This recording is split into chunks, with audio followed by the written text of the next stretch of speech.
नमस्कार, स्वागत है आपका। मैं हूं आपके साथ अनंत। शुरुआत करते हैं एपीएन सुपरफास्ट की।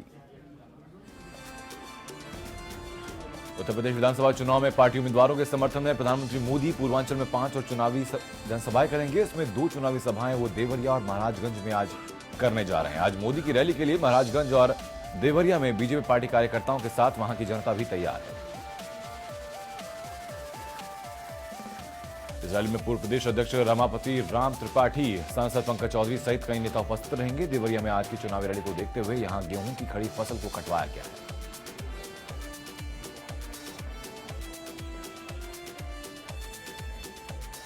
यूपी में दोबारा साइकिल दौड़ाने के कवायद में जुटे समाजवादी पार्टी के राष्ट्रीय अध्यक्ष और सूबे के सीएम अखिलेश यादव आज ताबड़तोड़ 7 चुनावी जनसभाओं को संबोधित करेंगे और जनता से साइकिल की स्पीड बढ़ाने में मदद की गुजारिश करेंगे। आज अखिलेश यादव देवरिया और मऊ में चुनावी जनसभाओं को संबोधित करेंगे। देवरिया में अखिलेश 5 और मऊ में 2 सभाओं को संबोधित करेंगे। पूर्वांचल में पिछले विधानसभा चुनाव में सपा का प्रदर्शन बेहतर रहा था।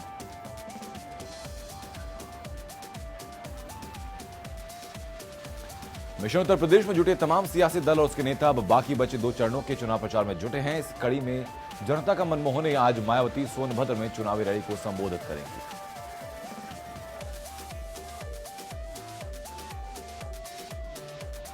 वहीं समाजवादी पार्टी के नेता और अखिलेश यादव कैबिनेट में मंत्री गायत्री प्रजापति के खिलाफ रेप केस की जांच शुरू हो गई है। यूपी पुलिस की टीम मंगलवार को लखनऊ के प्रजापति के घर पहुंची। पुलिस ने बताया कि प्रजापति से पूछताछ के लिए टीम उनके घर पहुंची। हाल ही में सुप्रीम कोर्ट के आदेश के बाद इनके खिलाफ रेप का केस दर्ज किया गया था। नहीं हो पाया है तो गिरफ्तारी मतलब उम्मीद करें जल्दी हो जाएगी, क्योंकि वो किसी तरीके से अपनी जो पूछताछ है उसको टाल रहे हैं। सबूत आएंगे, गिरफ्तारी होगी।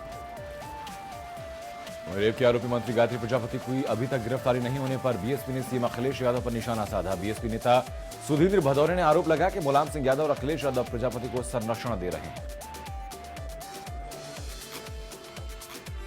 ये नहीं मिल रहे हैं गायत्री प्रजापति, क्योंकि स्वयं मुलायम सिंह जी ने कहा था बच्चे हैं, गलती हो जाया करती है, तो उनको प्रोटेक्शन भी देना उन्हीं का काम है।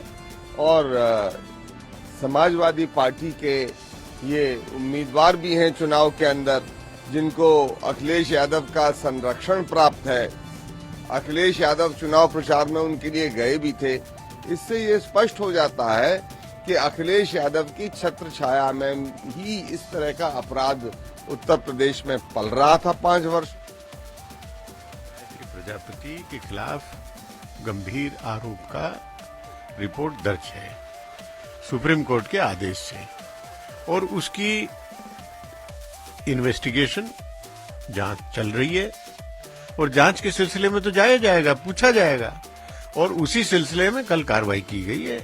कानून सबके लिए बराबर है, कानून अपना काम करेगा, कोई किसी से भेदभाव नहीं, और अगर जीत होगी तो कानून की होगी। सही पाया जाएगा तो उनके खिलाफ कार्रवाई हो, अगर झूठा आरोप निकले तो उसमें फाइनल रिपोर्ट हो। ये कानून है, कानून को पालन होना चाहिए। वाराणसी में 24 घंटे बिजली के मुख्यमंत्री अखिलेश यादव के दावे की उस वक्त पोल खुल गई जब मंगलवार को केंद्रीय ऊर्जा मंत्री पीयूष गोयल की प्रेस कॉन्फ्रेंस के दौरान ही बिजली चली गई।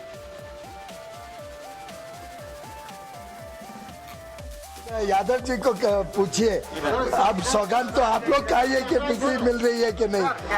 अब तो पत्रकार तय करेंगे और आप लोग को सौगात खानी पड़ेगी बताने के लिए कि बिजली।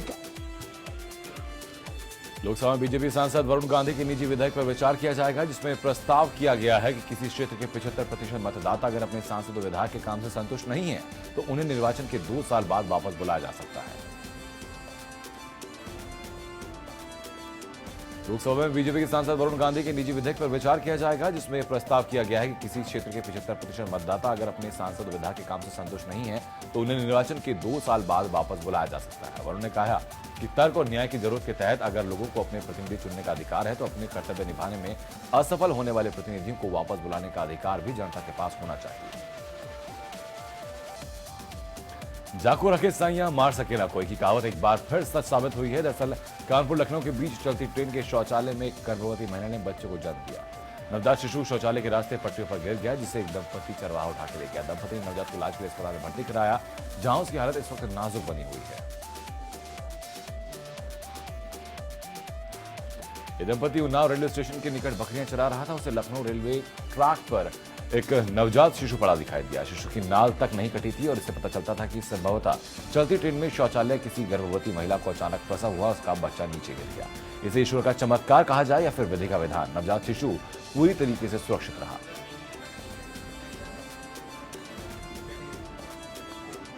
चरवा दंपति लाला और रूही बच्चों को लेकर पुलिस के पास पहुंचे और फिर इलाज के लिए कानपुर के जिला महिला अस्पताल ले जाया गया।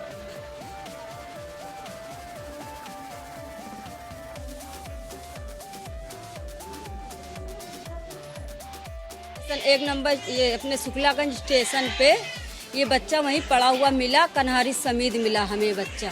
हमें करीबन हम लिए घूम रहे 11 बजने वाला है। हम 10 बजे के आए हैं, कहा इसमें हम लोग लेके आए तो कहें हम नहीं लेंगे, हैलट ले जाइए। फिर यहाँ बैठे, फिर हम वहाँ गए सीओ साहब के यहाँ, वहाँ से फिर उन्होंने जांच भेजा तो उन्होंने देख के कहा कि ऊपर जाओ। जब से लिए 1-1.5 घंटा हो गया, हम लोग ऐसे ही नाच रहे हैं। तो मुरादाबाद में एक ट्रेन हादसे में 10 लोगों के घायल होने की खबर है। सभी घायलों को इलाज के लिए अस्पताल में भर्ती कराया गया। इधर रेलवे प्रशासन ने कार्रवाई करते हुए 5 रेलवे कर्मचारियों को सस्पेंड कर दिया। साथ ही साथ रेलवे प्रशासन जांच में जुटा है। आज 15013 उसका मुरादाबाद में आके डिवीजन हो जाता है। एक पार्ट जाता है काठ गोदाम, सेकंड पार्ट जाता है रामनगर। फर्स्ट पार्ट जा चुका था, सेकंड पार्ट के लिए ट्रेन को इंजन से जोड़ा जा रहा था। इंजन को ट्रेन से जोड़ते समय इंजन के ब्रेक फेल हो गए। लगभग गति रही होगी इंजन की 1 से 2-3 किलोमीटर और ट्रेन इंजन से डैश कर गया। मुजफ्फरनगर में देर रात एक मेडिकल स्टोर में भयंकर आग लग गई, जिससे मेडिकल स्टोर के मालिक और उसके 2 भाई भी झुलस गए। मौके पर पहुंची दमकल विभाग की कई गाड़ियों ने घंटों की मशक्कत के बाद आग पर काबू पाया। थाना कोतवाली क्षेत्र के रुड़की रोड पर स्थित गौतम मेडिकल स्टोर में उस वक्त तक भयानक आग लग गई जब देर रात मेडिकल स्टोर के मालिक भूषण पाल अपने 2 सगे भाइयों परवीन और मोनू के साथ दुकान को बंद कर रहे थे। रुड़की रोड पे दवाइयों के केमिकल की दुकान थी और इनमें आग लगने की सूचना मिलते ही हमने 3 गाड़ी एक साथ भेजी और एक गाड़ी और हमारी पहुंच रही है अभी जल्दी में ही, और आग बुझाने के लगातार कंट्रोल कर ली गई है और बाकी सभी विवरण जो है वो बाद में दिया जाएगा। अभी आग बुझाने के बाद इसका देखा जाएगा कहाँ से शुरुआत हुई है। झारखंड के कल्याण मंत्री लुइस मरांडी आज बीजेपी कार्यालय में कार्यकर्ता दरबार लगाएंगे। दरअसल मुख्यमंत्री रघुवर दास के निर्देश पर सरकार और संगठन के बीच की दूरी को कम करने के लिए सरकार के मंत्रियों ने बीजेपी प्रदेश कार्यालय में कार्यकर्ता दरबार लगाना शुरू किया था।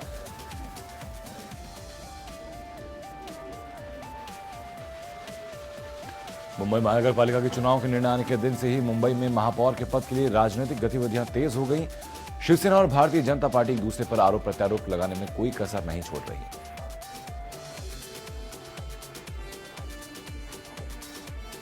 हाल ही में हुए आर्मी पेपर लीक मामले में शिवसेना ने सीधा निशाना भारतीय जनता पार्टी पर साधा है। शिवसेना ने अपने दैनिक अखबार सामना के संपादकीय में कहा कि बीजेपी को इस घोटाले में अपनी गलती माननी चाहिए।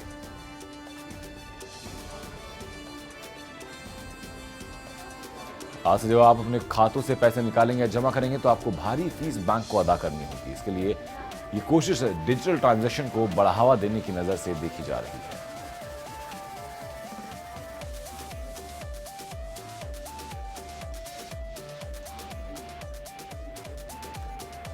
स्टेट बैंक ऑफ इंडिया के एटीएम से नोटों को लेकर एक और बड़ी गलती सामने आई। एक शख्स ने मशीन से 500 रुपए के ऐसे नोट पाए जिन पर की सीरियल नंबर ही गायब है। घटना मध्य प्रदेश के दामोह की है।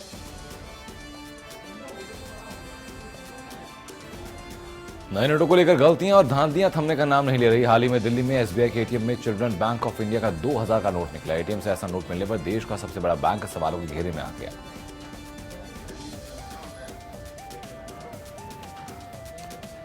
सूरत में तेज धूप और गर्म हवाएं लोगों के लिए परेशानी का सबब बनने लगी हैं। मार्च की शुरुआत और फरवरी के आखिरी 2 दिनों में सूरत का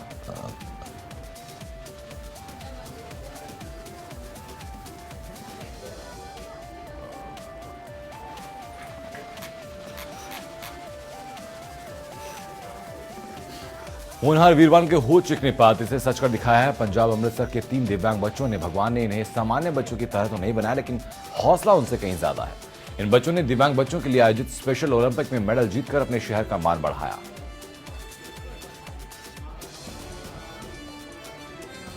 सेंसर बोर्ड के रिलीज प्रमाण पत्र से वंचित फिल्म लिपस्टिक अंडर माय बुरखा फिल्म ने ग्लासगो में फिल्मोत्सव में दर्शक पुरस्कार जीता। फिल्मोत्सव में समापन समारोह के दौरान फिल्म की निर्देशक अलंकृता श्रीवास्तव को डायरेक्टर हु के स्टार डेविड डेनेट ने यह पुरस्कार प्रदान किया।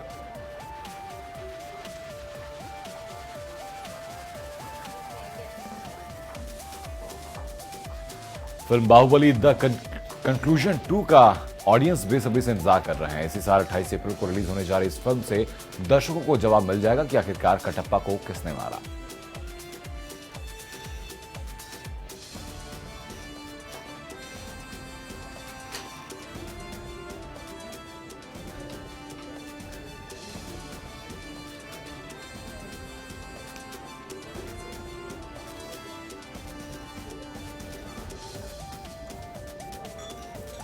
अमेरिकी राष्ट्रपति डोनाल्ड ट्रंप ने यूएस संसद में कैंसास गोलीबारी की निंदा की है। इस नक्सलवादी हमले में एक भारतीय इंजीनियर श्रीनिवास कुचिवोतला की मौत हो गई, जबकि एक भारतीय समेत 2 लोग घायल हो गए थे।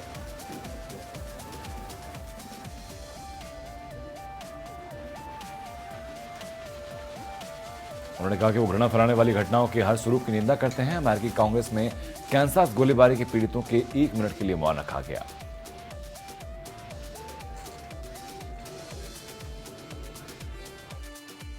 Threats targeting Jewish community centers and vandalism of Jewish cemeteries, as well as last week's shooting in Kansas City, remind us that while we may be a nation divided on policies, we are a country that stands united in condemning hate and evil in all of its very ugly forms.